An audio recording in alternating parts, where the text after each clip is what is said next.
নমস্কার বন্ধুরা, welcome to the GK academy channel. আমার নাম সর্বজিৎ।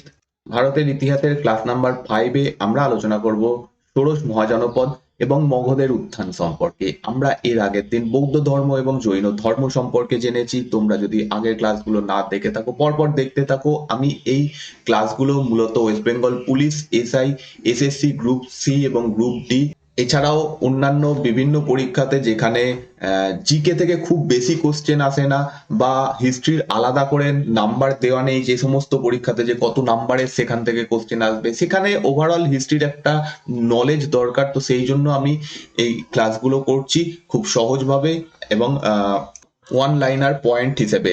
তার সাথে সাথে অবশ্যই আমি বোঝাচ্ছি এবং তোমরা বুঝতেও পারবে, প্লাস তোমাদের যেগুলো পড়তে হবে পরীক্ষার জন্য সেগুলো তোমরা এখান থেকে পেয়ে যাবে।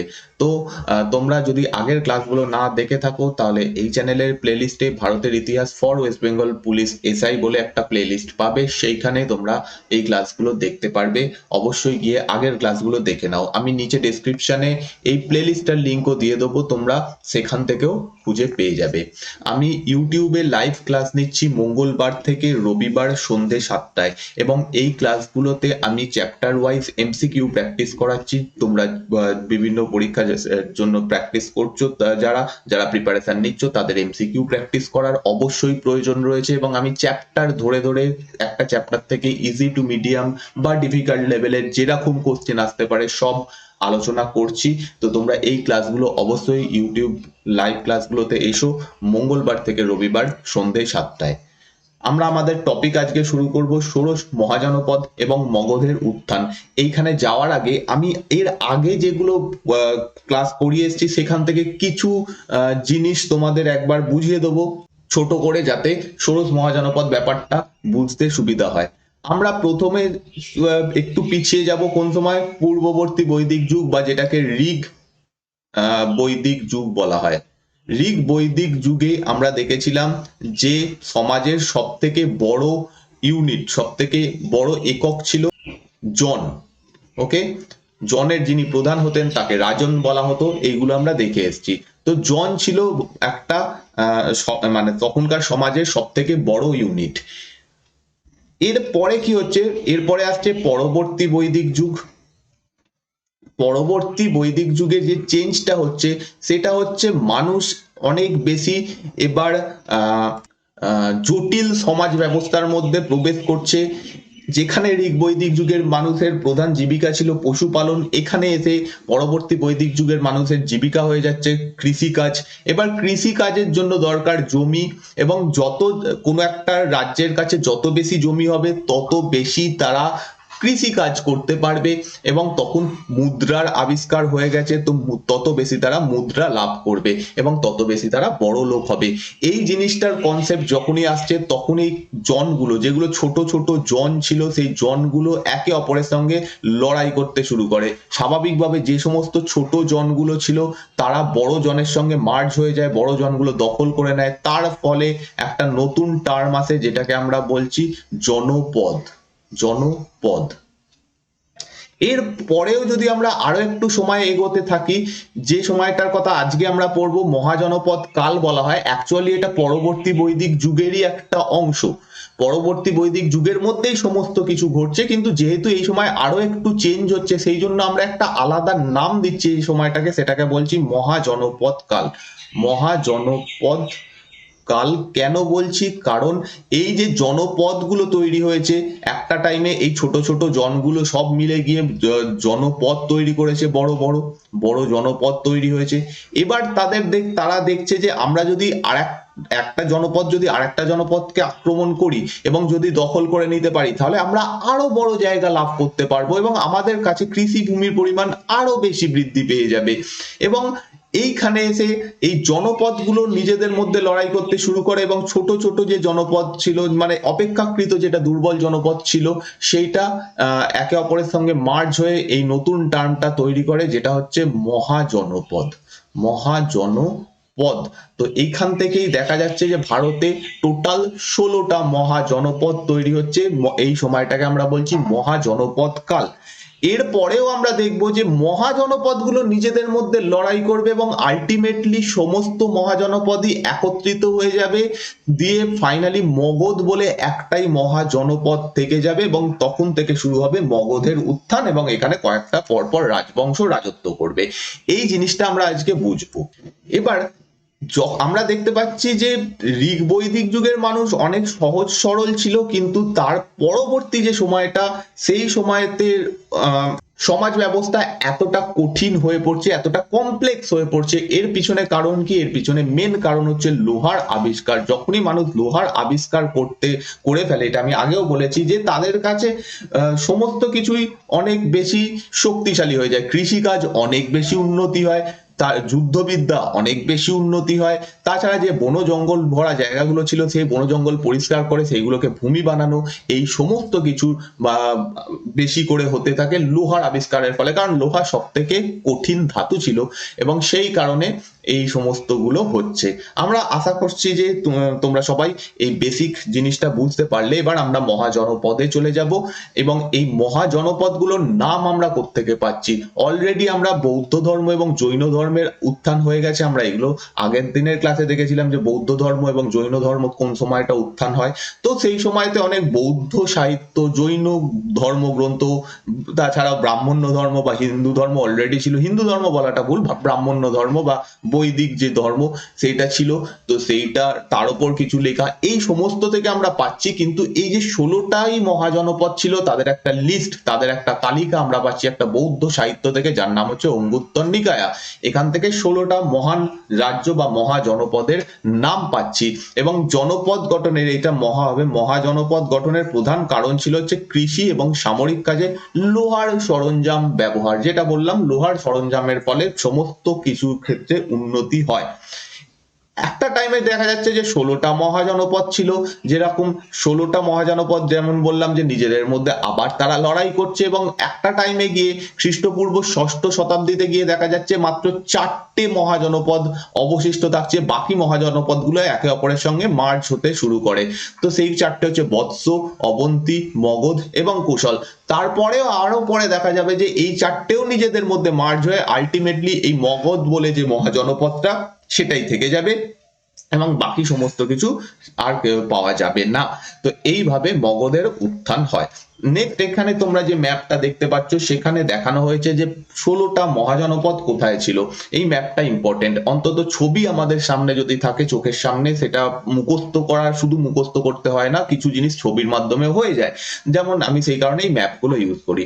তোমরা যদি দেখো এখানে মহাজনপদগুলো, এখানে রয়েছে কম্বোজ, এখানে রয়েছে গান্ধার, তারপর হচ্ছে এটা কুরু, এটা মৎস্য, পাঞ্চল, সুরসেন, কৌশল, মল্ল, ব্রিজি, এটা হচ্ছে মগধ, আচ্ছা সরি মগধ, এখানে রয়েছে অঙ্গ, এখানে রয়েছে অঙ্গ, এখানে রয়েছে মগধ, এখানে রয়েছে কাশী, এখানে রয়েছে বৎস, এখানে রয়েছে চেদি, অবন্তী এবং অশোক। ছবি দেখে আমাদের কাছে কয়েকটা জিনিস ক্লিয়ার হয়ে যাবে একদম চোখের সামনে।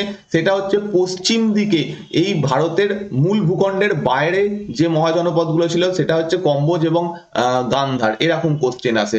দেখতে পাচ্ছ এটা হচ্ছে আমাদের সিন্ধু নদী, সিন্ধু নদীরও পশ্চিম দিকে এই মহাজনপদগুলো ছিল। তো যদি বলা হয় পশ্চিমতম মহাজনপদ কি, কম্বোজ এবং গান্ধার, এই দুটো পশ্চিমতম ছিল, তার মধ্যে কম্বোজ আরো পশ্চিমে ছিল এবং এই দুটো ভারতের মূল ভূখণ্ডের বাইরে ছিল। যদি বলা হয় যে দক্ষিণের দিকে কোন মহাজনপদটা পাওয়া যাচ্ছে, আমরা ছবি থেকে ম্যাপ থেকে দেখতে পাচ্ছি অশোক মহাজনপদ, এটা দক্ষিণ ভারতে ছিল। বাকি সমস্তগুলোই আমরা যদি এটাকে ভাগ করি, সমস্তগুলোই উত্তর ভারতে ছিল, একমাত্র অশোক মহাজনপদ দক্ষিণ ভারতে ছিল, বা দক্ষিণতম মহাজনপদ যদি বলা হয় অশোক। যদি বলা হয় পূর্বতম মহাজনপদ কোনটা, তাহলেও আমরা দেখতে পাচ্ছি এখানে অঙ্গ ছিল হচ্ছে পূর্বতম মহাজনপদ, ঠিক আছে। আর বাকি যেগুলো ছিল সমস্তই গঙ্গা যমুনা নদীর যে সমভূমি অঞ্চল সেখানে অবস্থিত এবং মোটামুটি একটা আইডিয়া করতে পারছি যে কোন আধুনিক কোন রাজ্যে এগুলো অবস্থিত ছিল। এইগুলো ইম্পর্টেন্ট, কারণ মুখস্থ তো এগুলো তো অবশ্যই মুখস্থ করো তোমরা একদম চোখ বন্ধ করে, শুধু মুখস্থ নয়, একটু বোঝার চেষ্টা করো, অনেকটা জিনিস সহজ হয়ে যাবে। আমরা 16টা মহাজনপদের কিছু ইম্পর্টেন্ট পয়েন্ট জানবো, যেমন প্রথম থেকে 16টা মহাজনপদ সম্পর্কে কিছু জানতে হবে, তার রাজধানী কোথায় ছিল এবং সেটা কেন ইম্পর্টেন্ট, আজকে কোথায় অবস্থিত, এইটাই ইম্পর্টেন্ট। বড় যে মহাজনপদগুলো তার একটু এক্সট্রা তথ্য জানতে হবে। যেমন প্রথম মহাজনপদ হচ্ছে অঙ্গ মহাজনপদ, যেটা মুঙ্গের এবং ভাগলপুর অঞ্চলে অবস্থিত। তোমরা একটা কাজ করবে, তোমরা পিডিএফ থেকে এই ম্যাপটা দেখে দেখে পড়বে। যখনই একটা মহাজনপদ পড়বে তখন আগে দেখে নেবে যে সেটা কোথায় অবস্থিত ম্যাপে। যেমন দেখতে পাচ্ছ এটা হচ্ছে অঙ্গ মহাজনপদ। আমি প্রতিটাতে আসতে পারবো না এরপরে, কিন্তু তোমরা যখন পড়বে অবশ্যই এইভাবে পড়বে। অঙ্গ মহাজনপদের রাজধানী ছিল চম্পা এবং এই চম্পা গঙ্গা এবং চম্পা নদীর সঙ্গম স্থলে অবস্থিত ছিল। এবং চম্পানগরী এই জায়গাটা একটা খুব গুরুত্বপূর্ণ বাণিজ্য কেন্দ্র ছিল, কারণ এখানে এসে বণিকরা স্টে করত, এই চম্পাতে এসে স্টে করত, দিয়ে সেখান থেকে তারা সুবর্ণভূমিতে ব্যবসা করতে চলে যেত। এবং সুবর্ণভূমি বলতে আজকের যে দক্ষিণ পূর্ব এশিয়া সেই অঞ্চলটাকে সুবর্ণভূমি মানে বলা হয়। ভারতের যে দক্ষিণ পূর্ব অংশের যে দেশগুলো রয়েছে আজকে, সেইগুলোকে সেই সময় সুবর্ণভূমি বলা হতো। তাহলে বলতে পারছো সেই সময় ব্যবসা বাণিজ্যও আস্তে আস্তে তৈরি হয়ে গেছে, মানে ব্যবসা বাণিজ্য শুরু হয়ে গেছে। তো এই সমস্ত অঞ্চলের মানুষ গিয়ে এইখানে আসতো চম্পাতে, এখানে রেস্ট করতো, দিয়ে এখান থেকে ভারতের দক্ষিণ পশ্চিমে চলে যেত ব্যবসা বাণিজ্য করতে। তো এটা একটা গুরুত্বপূর্ণ বাণিজ্য কেন্দ্র ছিল। নেক্সট হচ্ছে কাশী, এর রাজধানী বারাণসী, আজকে যেটা বেনারস নামে পরিচিত, এবং বুঝতেই পারছো বেনারস ইউপিতে অবস্থিত। তো এখানে একটা মহাজনপদ ছিল যার নাম কাশী। তবে এটা খুব বড় মহাজনপদ ছিল না, কাশী খুব তাড়াতাড়ি কোশল দ্বারা দখল হয়ে যায়, কোশলের মধ্যে অন্তর্ভুক্ত হয়ে যায়। নেক্সট মহাজনপদ কোশল, যেটা পূর্ব উত্তরপ্রদেশে অবস্থিত। এটা আধুনিক অযোধ্যা যে অঞ্চল, অযোধ্যা অঞ্চল সেখানে অবস্থিত। এবং একটা খুব বড় প্রজাতন্ত্র যার নাম হচ্ছে শাক্য প্রজাতন্ত্র এই মহাজনপদের মধ্যে অবস্থিত ছিল। প্রজাতন্ত্র মানে কি, দেখো কোশল তো একটা বড় মহাজনপদ, তার মধ্যে কিছু ছোট ছোট স্বাধীন রাজ্য ছিল। স্বাধীন বলতে তারা নিজেদের মতো করে শাসন করত, কিন্তু তারা ওভারঅল কোশলের আন্ডারে থাকতো। তো সেই রকমই একটা প্রজাতন্ত্র হচ্ছে শাক্য। এবং এই শাক্য তোমরা অবশ্যই নাম শুনে থাকবে, কারণ শাক্য যে ক্ল্যান, সেখানেই মহাবীর জন্মগ্রহণ করেন। শাক্য বংশেরই একজন পুত্র ছিলেন মহাবীর, আমরা আগের দিন এটা আলোচনা করে এসেছি। তাহলে সেটা কৌশল মহাজনপদে ছিল। সরয়ু নদী, এই নদীটা এই রাজ্যটাকে দুটো ভাগে ভাগ করে দিয়েছে। এরকম উত্তর অংশের নাম হচ্ছে, উত্তর অংশের রাজধানী ছিল শ্রাবস্তী এবং দক্ষিণ অংশের রাজধানী ছিল কুশবতী। এর মধ্যে শ্রাবস্তী যে রাজধানী, এটাই ইম্পর্টেন্ট রাজধানী ছিল। যেহেতু কোশল একটা বড় মহাজনপদ ছিল, সেই জন্য এর সম্পর্কে এক্সট্রা একটু জানতে হবে। যেমন কোশলের যিনি রাজা ছিলেন তার নাম হচ্ছে প্রসেনজিৎ। ইনি খুব ইম্পর্টেন্ট একজন রুলার ছিলেন এবং বুদ্ধের সমসাময়িক ছিলেন। এখানেই বুদ্ধ জন্মগ্রহণ করেন তার রাজ্যের মধ্যেই, এবং তিনি বুদ্ধের সমসাময়িক ছিলেন। এরকম কোশ্চেন তোমরা হামেশাই পাবে, বুদ্ধের সমসাময়িক কে ছিলেন অপশনে। প্রসেনজিৎ থাকতে পারে, বা মহাবীর থাকতে পারে, বিম্বিসার থাকতে পারে, বা অজাতশত্রু থাকতে পারে। এরা সবাই বুদ্ধের সমসাময়িক ছিলেন। তো এখান থেকে এটা জানতে পারছি আমরা প্রসেনজিৎ ছিলেন। আর এই প্রসেনজিতের যিনি বোন ছিলেন তার নাম এখানে লেখা নেই, এতে লেখা পরে যখন মগধ সম্পর্কে বলবো সেখানে রয়েছে। এনার নাম হচ্ছে মহাকৌশলা দেবী। এখানে লিখলাম না কারণ পরে পেয়ে যাবে নামটা। মহাকৌশলা দেবী এনার নাম ছিল, এবং মহাকৌশলা দেবীর সঙ্গে বিম্বিসারের বিয়ে হয়েছিল। এবং এই বিয়ের ফলে বিম্বিসার একটা অ্যাডভান্টেজ পান, সেটা হচ্ছে কাশী গ্রাম বা কাশী যে মহাজনপদ এক টাইমে ছিল সেইটা তিনি যৌতুক হিসেবে পুরোটা পেয়ে যান। তো এটা একটা বিশাল বড় ব্যাপার ছিল, কারণ কাশী থেকে প্রচুর পরিমাণে রেভিনিউ জেনারেট হতো। এর ফলে বিম্বিসার বা বলতে পারো মগধের ব্যাপক উন্নতি হয়। টাকা পয়সা থাকলে অবশ্যই উন্নতি হবে। তো কাশী এইভাবে যৌতুক হিসেবে পাওয়া যায়। এরপরে কি হয়, আমরা এদের সম্পর্কে পড়বো, হর্ষঙ্গ বংশের সম্পর্কে। সেখানে দেখবো যে বিম্বিসারকে হত্যা করে দিচ্ছে কে, অজাতশত্রু। আর যখনই অজাতশত্রু হত্যা করে বিম্বিসারকে, তখন প্রসেনজিৎ রেগে যায়, কারণ প্রসেনজিতের বোনের পত্নী হচ্ছে বিম্বিসার। সঙ্গে সঙ্গে প্রসেনজিৎ কি করে, কাশী গ্রাম বাজেয়াপ্ত করে নেয়, যে আমি দিয়েছিলাম আমার একে, বোনের হাজবেন্ডকে, আমি এটা নিয়ে নিচ্ছি কারণ তুমি তাকে হত্যা করে দিয়েছো। এই নিয়ে অজাতশত্রুর সঙ্গে প্রসেনজিতের যুদ্ধ শুরু হয়। একটা দীর্ঘকাল, মানে একটা বড় যুদ্ধ হয়। কিন্তু ফাইনালি এই যুদ্ধের অবসান ঘটে কিভাবে, বলা হয় প্রসেনজিতের যিনি মেয়ে ছিলেন কন্যা, তার নাম হচ্ছে উজিরা, এনার সঙ্গে অজাতশত্রুর প্রেম হয়ে গেছিল এবং ফাইনালি উজিরা এবং অজাতশত্রুর মধ্যে বিবাহ হয় এবং ফাইনালি প্রসেনজিৎ আবার মেনে নেন সবকিছু এবং কাশিগ্রাম আবার উপহার হিসেবে দিয়ে দেন। তো এইভাবে হয়। কপিলাবস্তুর যে জায়গাটা সেটা শাক্য প্রজাতন্ত্রের অন্তর্ভুক্ত ছিল, লুম্বিনীর কপিলাবস্তু, এখানেই গৌতম বুদ্ধের জন্ম গ্রহণ করেন, এই জন্য এই স্থানটা ব্যাপকভাবে ইম্পর্টেন্ট। কোন মহাজনপদে জন্মগ্রহণ করেন গৌতম বুদ্ধ, এরকম কোশ্চেন তোমরা দেখতে পাবে প্রিভিয়াস ইয়ারে। তারপর হচ্ছে প্রসেনজিতের পুত্র, যার নাম ছিল মানে প্রসেনজিতের পরে প্রসেনজিতের যিনি পুত্র ছিলেন তার নাম হচ্ছে বিরুদ্ধক। বিরুদ্ধক কি করেন, এই প্রজাতন্ত্রটাকে আক্রমণ করে দখল করে নেন, কোশল রাজ্যের সঙ্গে মিশিয়ে দেন। কি বললাম যে কোশল তো একটা বড় কিংডম, তার মধ্যে কিছু রাজ্য ছিল যারা নিজেরা স্বাধীনভাবে রাজত্ব করত, এদের রাজ্যে কোশল যে রুলার তিনি করতেন না, ইন্টারফিয়ারেন্স করতেন না। কিন্তু এই সময় প্রসেনজিতের যিনি পুত্র ছিলেন বিরুদ্ধক, তিনি কি করছেন, এরকম যে শাক্য প্রজাতন্ত্র সেটাকে দখল করে নিচ্ছেন। নেক্সট হচ্ছে ব্রিজি, এটা গঙ্গার উত্তরে আজকে তিরহুত বিভাগে অবস্থিত। এটা ইম্পর্টেন্ট একটা মহাজনপদ, কারণ এখানে যে এটা একটা বড় মহাজনপদ ছিল, তার মধ্যে অনেকগুলো ছোট ছোট রাজ্য ছিল, যেমন করে আমরা আগে কুশলের ক্ষেত্রে দেখে এলাম সেরকমই এখানে অনেকগুলো 8টা 9টা এরকম ছোট ছোট রাজ্য ছিল এবং প্রত্যেকে নিজেরা আলাদা করে শাসন করত। আগে কুশলের ক্ষেত্রে দেখলাম কি মাত্র 1টা 2টো এরকম ছিল, যেমন একটা হচ্ছে শাক্য, কিন্তু এইখানে ব্রিজির ক্ষেত্রে 8 থেকে 9টা, ঐতিহাসিকরা বলছেন 8 থেকে 9টা এরকম ছিল। এবং সেই জন্য বলা হয় ব্রিজি হচ্ছে পৃথিবীর প্রথম গণতন্ত্র। যদিও আজকের গণতন্ত্রের মতো নয়, কিন্তু এই কোশ্চেনটা করা হয় যে পৃথিবীর প্রথম গণতন্ত্র কোনটা ছিল, সেটা হচ্ছে ব্রিজি। এরা এখানে গণতান্ত্রিক একটা ব্যাপার প্রায় প্রত্যেকটা যে জনগোষ্ঠী ছিল তাদের মধ্যে করেছিল। এটা একটা ইম্পর্টেন্ট কোশ্চেন। এর মধ্যে কয়েকটা ইম্পর্টেন্ট হচ্ছে লিচ্ছবি। লিচ্ছবি একটা ক্ল্যান ছিল, লিচ্ছবি গোষ্ঠী, এরা খুব ফেমাস। লিচ্ছবি, এদের রাজধানী ছিল বৈশালী। লিচ্ছবিদের নাম সেই গুপ্ত যুগ অব্দি পাবে, লিচ্ছবিরা খুব ফেমাস ইতিহাসে। তারপর হচ্ছে বৈদেহী বা বিদেহী, এদের রাজধানী ছিল মিথিলা। যন্ত্রিক হচ্ছে এদের রাজধানী ছিল কুন্দপুর। এবং ব্রিজি, ব্রিজি যেমন মহাজনপদের নাম, ব্রিজি নামে একটা ছোট ক্ল্যানও ছিল, তাদের রাজধানী ছিল বৈশালী। তো এরকম একটা ব্যাপার। ওভারঅল ব্রিজির যে রাজধানী ছিল সেটা হচ্ছে বৈশালী। ঠিক আছে, একটু ভুল বললাম, যেটা হচ্ছে ছোট ছোট যে ক্ল্যান গুলো ছিল তারা তো নিজেদের মতো করে শাসন করতো।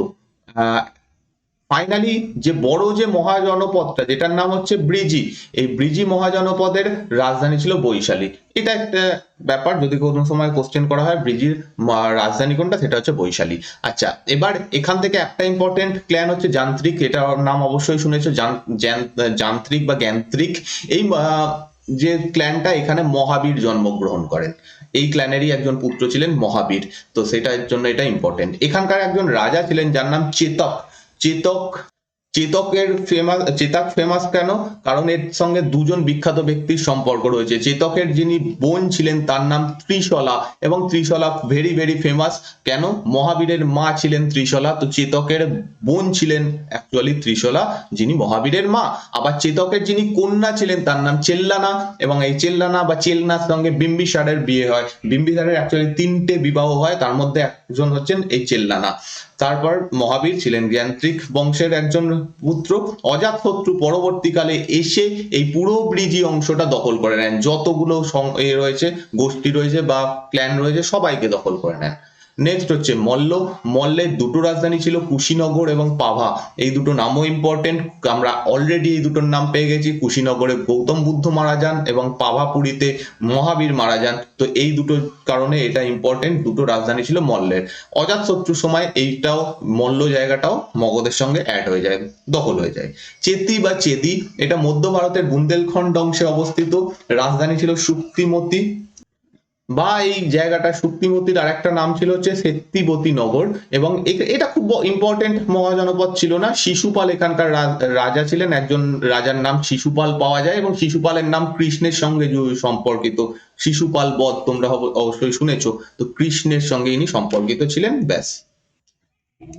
নেক্সট বৎস, এটা যমুনা নদীর তীরে অবস্থিত ছিল। এর রাজধানী ছিল কৌশম্বী, যেটা আধুনিক যে এলাহাবাদ শহর, এলাহাবাদও এখন নাম নেই, প্রয়াগরাজ, সেই প্রয়াগরাজের কাছে এটা অবস্থিত, গঙ্গা এবং যমুনা নদীর সঙ্গম স্থলে। এখানকার যিনি রাজা ছিলেন তার নাম উদয়ন।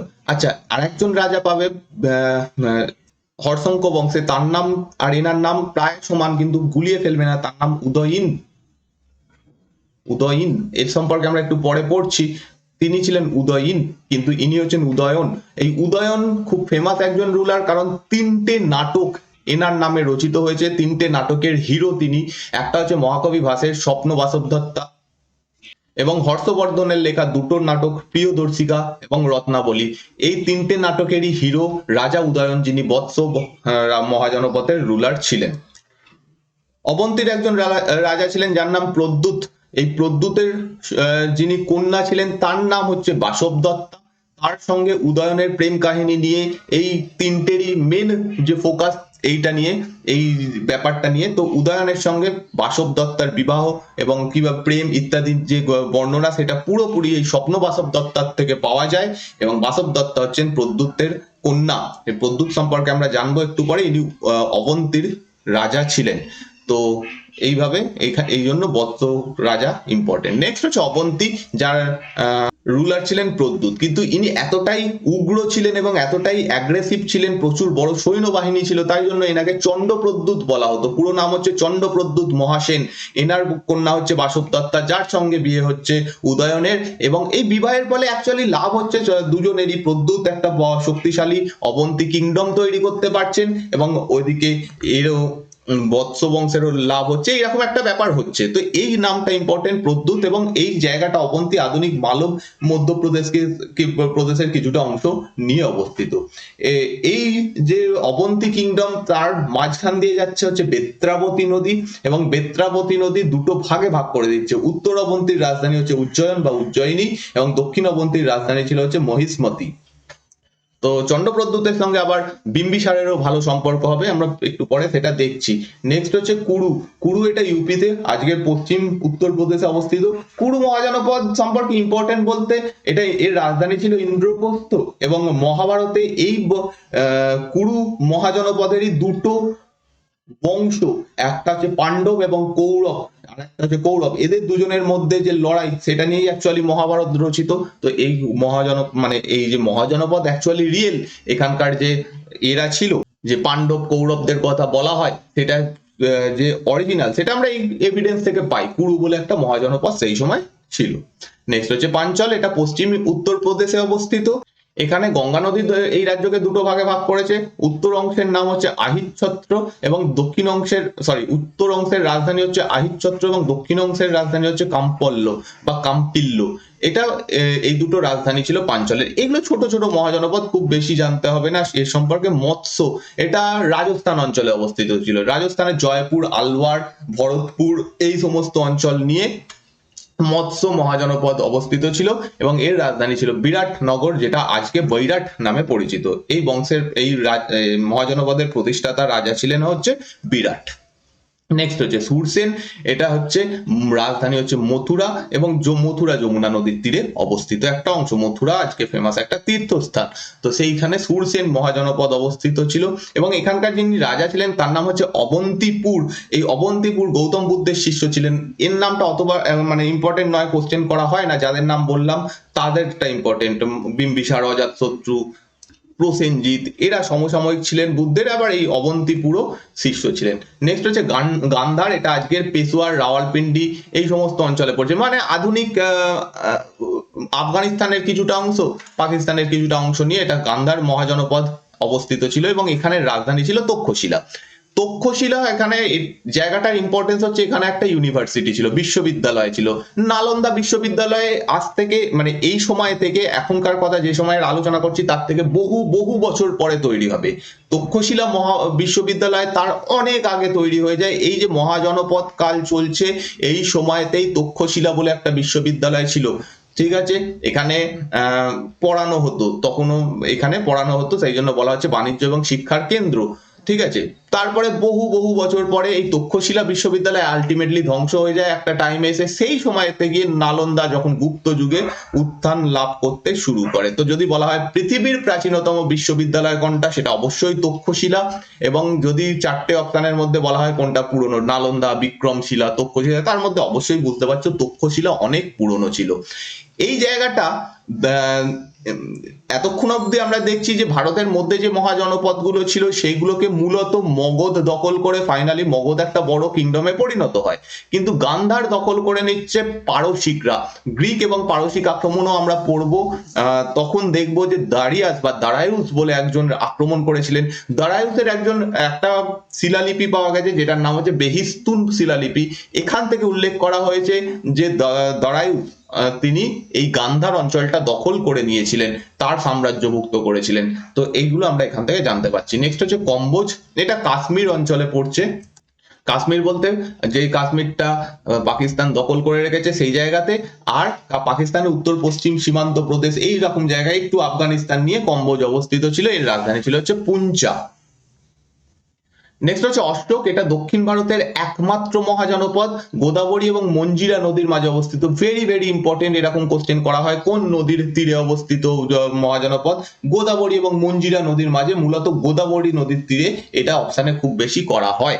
তো এটা আছে। এর রাজধানী ছিল হচ্ছে পোটালি, আজকে এই জায়গাটার নাম হচ্ছে বোধন, যেটা তেলেঙ্গানাতে অবস্থিত, এবং তেলেঙ্গানার কিছুটা অংশ নিয়ে এই সমস্ত জায়গাগুলো এই মহাজনপদটা ছিল। এটার ইম্পর্টেন্স হচ্ছে বিন্ধ্য পর্বতের দক্ষিণে অবস্থিত একমাত্র মহাজনপদ হচ্ছে অশোক, এবং এই জায়গাটাকে সেই সময় দক্ষিণ পথ বলা হতো। তো দক্ষিণ পথ বা দক্ষিণা পথ এই অঞ্চলে অশোক অবস্থিত ছিল। আর ফাইনালি মগধ, যেটা আজকের পাটনা, গয়া এই সমস্ত অঞ্চল নিয়ে অবস্থিত ছিল। প্রচুর এভিডেন্স পাওয়া গেছে এখান থেকে এই মগধ কিংডমের, যাদের রাজধানী ছিল গিরিব রাজগৃহ বা গিরিব্রজ। এইটা সম্পর্কে আমাদের ডিটেলসে পড়তে হবে। মগধের উত্থান সম্পর্কে, এখানে 3টে বংশ সম্পর্কে আমাদের একটু জানতে হবে, যেখান থেকে কোশ্চেন তোমরা পেতে পারো। আলটিমেটলি যেরকম দেখলাম যে একটা টাইমে এসে মগধ প্রচন্ড বেশি শক্তিশালী হয়ে যায়, এবং বাকি সমস্ত যে 16টা মহাজনপদ ছিল তারা একত্রিত হয়ে যায়, মগধের আন্ডারে চলে আসে, এবং একটাই মহাজনপদ পড়ে থাকছে, সেটা হচ্ছে মগধ। এর বিশেষ কিছু কারণ রয়েছে কেন মগধ এতটা শক্তিশালী হলো, সেটা আমরা পড়ছি, লাস্টে গিয়ে জানবো যে কেন মগধ এতটা শক্তিশালী হলো এবং সমস্ত মহাজনপদকে দখল করে নিল। তবে মগধ যে সাম্রাজ্য, মগধের যিনি প্রতিষ্ঠাতা ছিলেন তার নাম হচ্ছে বৃহদ্রথ। সেই সময়তেও মগধ অতটা শক্তিশালী ছিল না যতটা পরবর্তীকালে হয়। বৃহদ্রথ এই মহাজনপদটা প্রতিষ্ঠা করেছিলেন, কিন্তু অ্যাকচুয়ালি যাকে প্রকৃত প্রতিষ্ঠাতা বলা হয় তার নাম হচ্ছে বিম্বিসার। তো কোশ্চেন দেখবে কি জানতে চাওয়া হচ্ছে, যদি বলা হয় এই রাজ্যের প্রতিষ্ঠাতা কে ছিলেন তিনি হচ্ছেন বৃহদ্রথ, যদি বলা হয় প্রকৃত প্রতিষ্ঠাতা কে ছিলেন তিনি হচ্ছেন বিম্বিসার। যেখানে যেখানে স্টুডেন্টদের গুলিয়ে যায় সেই জন্যই আমি এটা এক্সট্রা করে বলছি, যাতে তোমরা এটাকে একটু মাথায় রাখতে পারো। তো বিম্বিসার আসার পর কি হচ্ছে, হর্ষঙ্ক বংশ প্রতিষ্ঠা করছেন বিম্বিসার, এবং তারপর থেকে এই বংশটা মানে এই মগধ ব্যাপকভাবে উন্নতি লাভ করছে, কারণ প্রচুর কেপেবল রুলার যারা সত্যিই যোগ্য ছিল তারা এখানে শাসন করেন, এবং একটা বড় সাম্রাজ্যে এই কারণে পরিণত হয়। এটাও একটা বড় কারণ ছিল যে যারা রুলার হয়েছিলেন, রাজা হয়েছিলেন, তারা খুবই শক্তিশালী ছিলেন। যেমন আমরা যদি বিম্বিসারকে বলি, ইনি 544 খ্রিস্টপূর্বাব্দ থেকে 492 খ্রিস্টপূর্বাব্দ অব্দি সময়টায় রাজত্ব করেন। খ্রিস্টপূর্বাব্দ মানে হচ্ছে খ্রিস্টের জন্মের আগের সময়টা। তো 544 খ্রিস্টপূর্বাব্দ থেকে 492 খ্রিস্টপূর্বাব্দে তিনি শাসন করেন, এবং ইম্পর্টেন্ট হচ্ছে গৌতম বুদ্ধ এবং মহাবীর উভয়ই বিম্বিসারের সমসাময়িক ছিলেন। যদিও বিম্বিসার কোন ধর্মটা গ্রহণ করেছিলেন সেটা জানা যায় না, তবে তিনি বুদ্ধের ছিলেন, গৌতম বুদ্ধের কে সম্মান করতেন, এইরকম প্রমাণ আমরা পাচ্ছি। তো যাই হোক, বিম্বিসার এদের দুজনের সমসাময়িক ছিলেন, এবং তিনি তার যে রাজধানী শহর সেটা প্রতিষ্ঠা করেন, যার নাম হচ্ছে রাজগীর। আজকে রাজগীরে অবস্থিত জায়গাটা, রাজগীরে অনেকে ঘুরতে যায়, গয়া রাজগীর, তো সেই রাজগীরে এটা অবস্থিত। সেই সময় নাম ছিল গিরিব্রজ বা রাজগৃহ। এবং বিম্বিসার বা এই হর্ষঙ্ক বংশের উত্থানের মেন কারণ ছিল বিম্বিসার একজন যোগ্য রুলার ছিলেন এবং তিনি একটা পলিসি গ্রহণ করেছিলেন, যে পলিসিটা হচ্ছে ত্রিমুখী নীতি। কিরকম ব্যাপার, তিনি দেখছেন সবে হর্ষঙ্ক বংশ তিনি প্রতিষ্ঠা করেছেন, এই বংশের খুব বড় শক্তিশালী সেনাবাহিনী সেই সময় তৈরি হয়নি। তিনি জানতেন আমি যদি কোনো শক্তিশালী যে রাজা রয়েছে তাদের সঙ্গে আমি যুদ্ধ করি তাহলে হেরে যাব। যেমন প্রদ্যুৎ একজন খুব শক্তিশালী রুলার ছিলেন, তিনি জানতেন যে এর সঙ্গে যদি আমি লড়াই করি একদম নো ডাউট হেরে যাব। তো তিনি একটা উপস্থিত বুদ্ধির পরিচয় দেন, তিনি তিনটে নীতি নেন। প্রথম নীতি হচ্ছে বিবাহ করো। প্রথম কথা কি, একটা মহাজনপদ যদি আরেকটা মহাজনপদের রাজকন্যার সঙ্গে বিবাহ করে তাহলে এই দুটোর মধ্যে একটা সম্পর্ক স্থাপন হবে, বৈবাহিক সম্পর্ক বলা হতো সেই সময়কার রাজারা প্রচুর এরকম নিয়েছে। ইভেন মিডিভাল টাইমেও আকবরকেও দেখবো আমরা এরকম বৈবাহিক নীতি নিচ্ছে। তো এটা অ্যাকচুয়ালি এই সময় শুরু হয়ে যায় হর্ষঙ্ক বংশের সময়। তো কি হচ্ছে, যখনই বৈবাহিক সম্পর্ক স্থাপন হবে, 3 নম্বর কোনো জনপদ 3 নম্বর কোনো রাজ্য যদি এদের কারোর ওপর আক্রমণ করে, ধরো এর ওপর আক্রমণ করলো, তাহলে এই রাজ্যটা একে সাহায্য করতে এগিয়ে আসবে, বেশি শক্তিশালী হবে, অনেক বেশি সৈন্য হবে। তো এটাকে বলা হয় বৈবাহিক সম্পর্ক। তো এরকম তিনি নিয়েছিলেন। সেকেন্ড যেটা পলিসি নিচ্ছেন সেটা হচ্ছে শক্তিশালী শাসকদের সঙ্গে বন্ধুত্ব করো, তাদেরকে ঘাটিয়ে লাভ নেই, তাদের সঙ্গে বন্ধুত্ব করো যাতে তারা যেন আমাদেরকে আক্রমণ না করে, এবং অপেক্ষাকৃত যারা দুর্বল রয়েছে তাদেরকে জয় করে নাও যুদ্ধের মাধ্যমে। তো এই তিনটে নীতি তিনি গ্রহণ করেন। এর উদাহরণ কিভাবে পাবো, তিনি যে বন্ধুত্বপূর্ণ নীতি নিয়েছিলেন, যেমন বললাম প্রদ্যুৎ, এই প্রদ্যুতের সঙ্গে তার শত্রুতা ছিল, কিন্তু প্রদ্যুতের সঙ্গে তিনি বন্ধুত্ব করেন কারণ বুঝতে পারেন প্রদ্যুৎ খুব শক্তিশালী, তার নাম এমনিতে চন্ড প্রদ্যুৎ, খুব শক্তিশালী রুলার, তার সঙ্গে বন্ধুত্ব করতে হবে। কিভাবে করেন, এই প্রদ্যুতের হয়েছিল জন্ডিস, এবং সেই সময় জন্ডিস বুঝতেই পারছো আজকের মতো তো চিকিৎসা ব্যবস্থা ছিল না, খুব কঠিন রোগ ছিল। ধীরে ধীরে প্রদ্যুৎ মৃত্যুর দিকে এগোচ্ছিল, তখন বিম্বিসার সাহায্যের হাত বাড়ান, এবং বিম্বিসারের সবাই একজন খুব ইম্পর্টেন্ট, খুব জ্ঞানী চিকিৎসক ছিলেন যার নাম হচ্ছে জীবক। খুব ইম্পর্টেন্ট এনার নামটা, আমি একটু পরে বলছি আরো কেন ইম্পর্টেন্ট এনার নাম। যাই হোক, জীবক এর সভাতে ছিল, বিম্বিসারের সভাতে। বিম্বিসার এই জীবককে কি করেন, প্রদ্যুতের সভাতে পাঠিয়ে দেন, উজ্জয়নে পাঠিয়ে দেন, রাজধানীতে, উজ্জয়ন ছিল রাজধানী, তো সেখানে পাঠিয়ে দেন এবং প্রদ্যুৎকে ছাড়িয়ে তোলে জীবক। এবং এরপরে প্রদ্যুৎ খুশি হয়ে যায়, সে মরতে বসেছিল সেখান থেকে সে বেঁচে যাচ্ছে, খুব খুশি হয়ে যায় এবং এর সঙ্গে বন্ধুত্ব হয়ে যায় বিম্বিসারের সাথে। জীবকের নামটা আরো ইম্পর্টেন্ট কেন, জীবক কে বলা হয় বুদ্ধের চিকিৎসক ছিলেন, গৌতম বুদ্ধকেও তিনি চিকিৎসা করেছিলেন বলা হয়, তো সেই জন্য জীবকের নামটা খুব ইম্পর্টেন্ট, ইনি বিম্বিসারের সভায় একজন চিকিৎসক ছিলেন। নেক্সট হচ্ছে বৈবাহিক সম্পর্কের মাধ্যমে রাজ্য জয়। তিনি 3টে বিবাহ করেছিলেন। প্রথম বিবাহ হচ্ছে কৌশল রাজকন্যা মহাকৌশলা দেবীর সঙ্গে, এবং এনার নামটা আমরা পেয়ে এসেছি, প্রসেনজিতের বোন ছিলেন তিনি। তো তার সঙ্গে বিয়ে করার ফলে একটা ইম্পর্টেন্ট জায়গা কাশী যৌতুক হিসেবে পেয়ে যান, যে কাশী একসময় একটা মহাজনপদ ছিল। আর এই কাশী গ্রাম থেকে ব্যাপক পরিমাণে কর আদায় হতো, প্রচুর রেভিনিউ পাওয়া যেত, খুব উর্বর জায়গা, বুঝতে পারছো গঙ্গা নদীর একদম পাশে অবস্থিত, ব্যাপক উর্বর জায়গা ছিল, সেখান থেকে প্রচুর কর পাওয়া যেত, এবং এই করের মাধ্যমে, এই টাকার মাধ্যমেই মেনলি বিম্বিসার তার এই শক্তিশালী সেনাবাহিনী সমস্ত কিছু করেন। তো এটা একটা ইম্পর্টেন্ট লাভ ছিল। নেক্সট হচ্ছে বৈশালীতে, বৈশালীর যে লিচ্ছবি যে বংশের কথা আমরা পেয়ে এলাম, সেখানকার রাজকুমারী চেলনা, এনার সঙ্গে বিবাহ হয়, এবং এই চেলনার এবং বিম্বিসারের পুত্র ছিলেন অজাত শত্রু। নেক্সট হচ্ছে মদ্র বংশ, এটা পাঞ্জাবে অবস্থিত একটা ছোট রাজ্য ছিল মদ্র, সেখানকার একজন রাজকন্যা ছিলেন ক্ষেমা, তার সঙ্গে বিবাহ হয় এখানে বিম্বিসারের। তো এরকম 3টে বিবাহ করে তিনি বৈবাহিক সম্পর্ক স্থাপন করেন, তার ফলে শক্তিশালী হয়। নেক্সট হচ্ছে যে ছোট ছোট রাজ্যগুলো ছিল সেই সমস্ত গুলোকে জয় করে নাও, যেমন অঙ্গ, পাশেই অবস্থিত অঙ্গ খুব বেশি শক্তিশালী ছিল না, অজাতশত্রুকে দায়িত্ব দেওয়া হয়, বিম্বিসার দায়িত্ব দেন যে যাও অঙ্গকে দখল করে আনো, অজাতশত্রু গিয়ে দখল করে আনেন। তো এরকম ভাবে হয়, কিন্তু আলটিমেটলি বলা হয় যে পুত্র মানে অজাতশত্রুর দ্বারাই তিনি মারা যান, এই বিম্বিসার ওকে হত্যা করে দেন অজাতশত্রু। তো নেক্সট রুলার যিনি, তার নাম হচ্ছে অজাতশত্রু, যিনি 492 খ্রিস্টপূর্বাব্দে সিংহাসনে বসেন এবং 460 খ্রিস্টপূর্বাব্দ অব্দি শাসন করেন। তার বাবাকে তিনি হত্যা করেছিলেন, দিয়ে সিংহাসন লাভ করেন। এটা তার খুব খারাপ একটা কাজ, অবশ্যই মানছি, কিন্তু অজাতশত্রু একজন খুব শক্তিশালী রুলার ছিলেন, ইভেন বলা হয় যে বিম্বিসারের থেকে অবশ্যই শক্তিশালী। বিম্বিসার কূটনৈতিক বুদ্ধিতে খুব ভালো ছিলেন, কিন্তু অজাতশত্রু শক্তির দিক থেকে প্রচন্ড বেশি শক্তিশালী ছিলেন, সেই জন্য হর্ষঙ্ক বংশের সবচেয়ে শক্তিশালী রুলার এনাকে বলা হয়।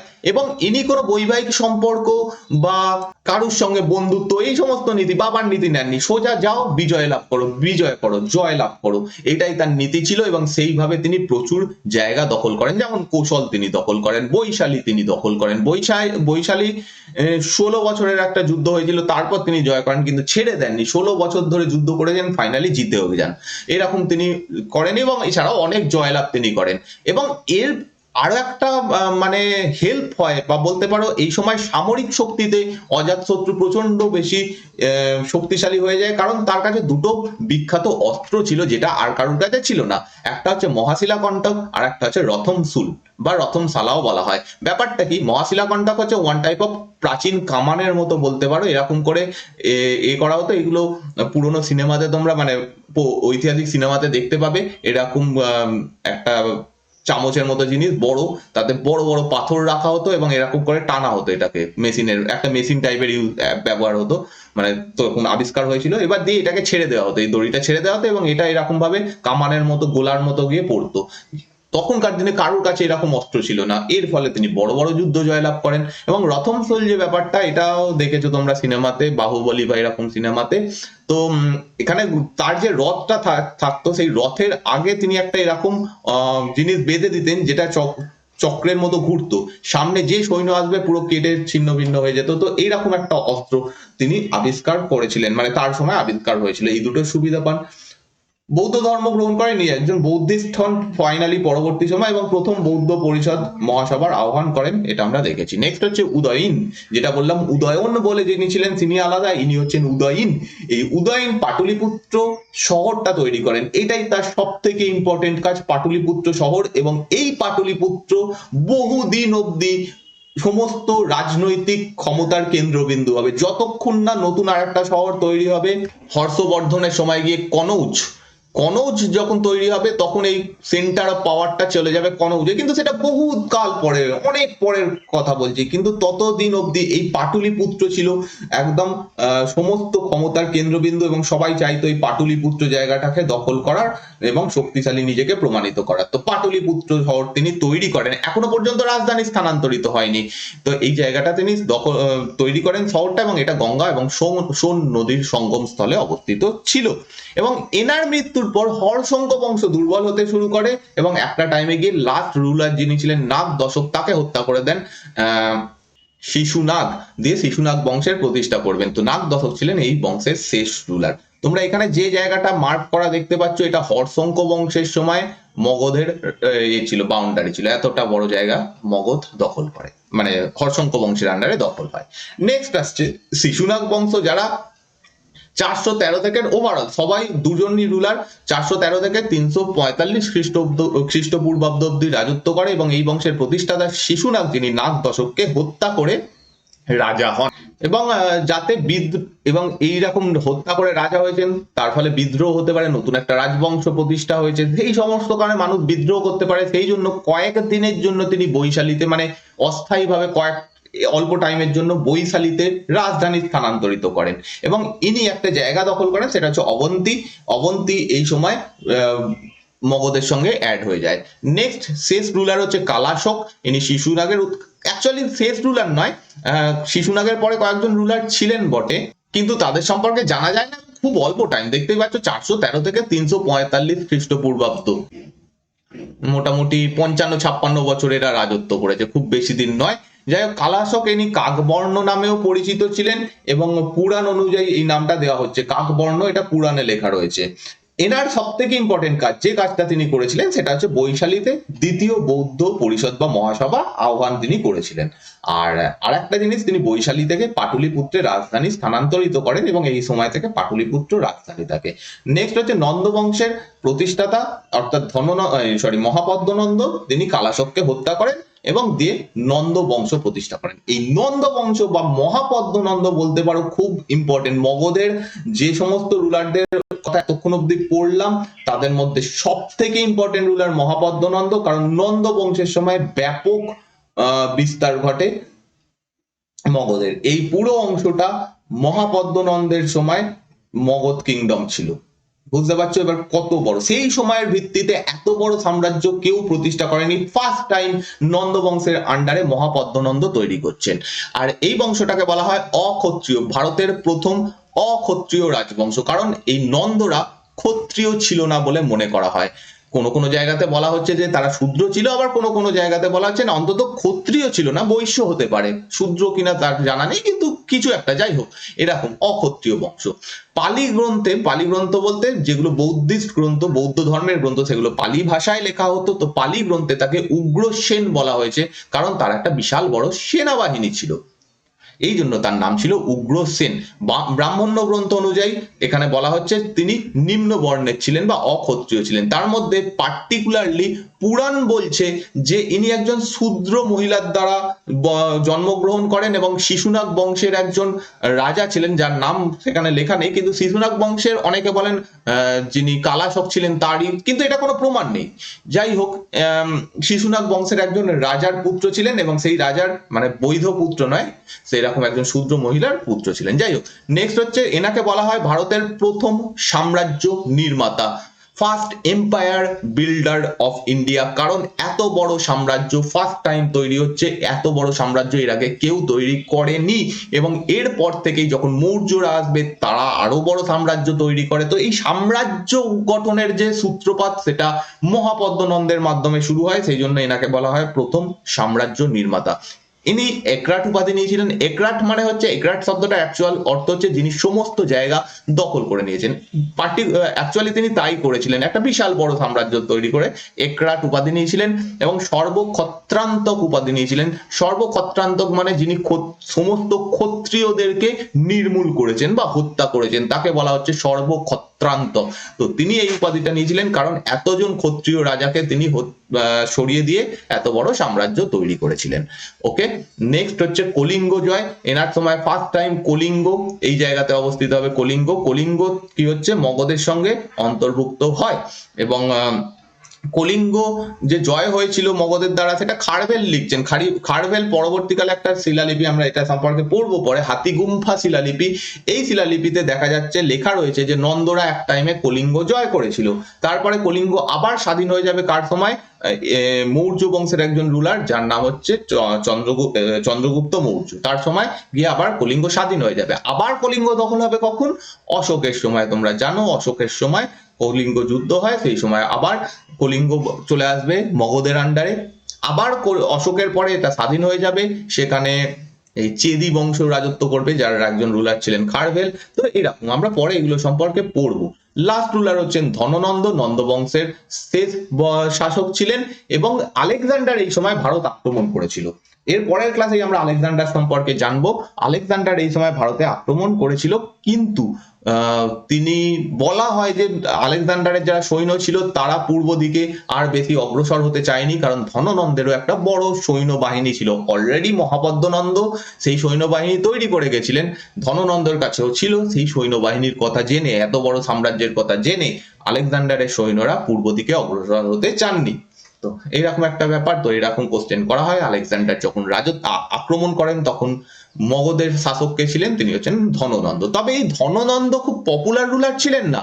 ইনি অ্যাকচুয়ালি প্রচন্ড নিপীড়ন করতেন, প্রচুর কর আদায় করতেন, তাই জন্য মানুষ অসন্তুষ্ট ছিল।